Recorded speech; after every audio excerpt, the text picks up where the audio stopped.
We are all blatantly ignorant. I cannot ignore the fact that as a society, Canada does a lot to help countries far, far away, but society ignores the cries in their own backyard, the cries that are agonizing, tantalizing, but emphasizing what we should be recognizing, because what we do is ignore.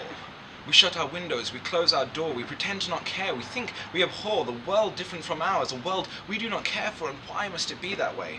Poverty is not a third world concept. Why can we not grasp that every day, sure as the sun will rise, we live amongst poverty and it's not going away?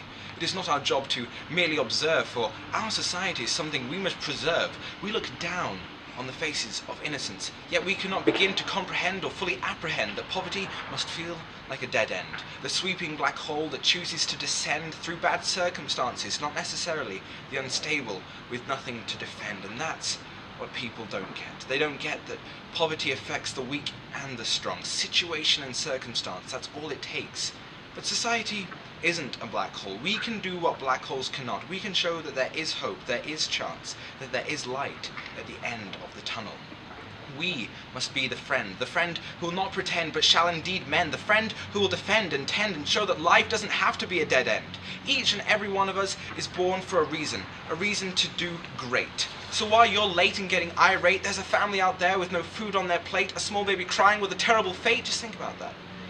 Every minute, 200 babies are born. 40 of those babies are born into poverty.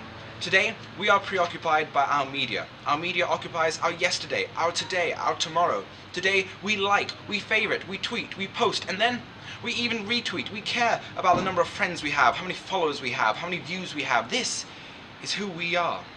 However, we need to evolve. We need to transform and reorganize, alter our mindset, and recognize that each and every one of us needs to change the lives of 40 people in poverty, a goal we can have throughout our life. 40 lives changed for the better. These are people we are talking about, people like you and I. They may live on the streets, they may live in a shelter, they may live in a house, but it's the fact that they live that we help them. They are no less than us, for we are all equals. So in this world of vast array, it's a wonder why we can't always convey our opinion on our dismay of those less fortunate than ourselves. So from this day, I pledge to not wander astray and to always display compassion and assistance for those who need help finding a better way, because we must help our society. Maybe then we won't all be blatantly ignorant.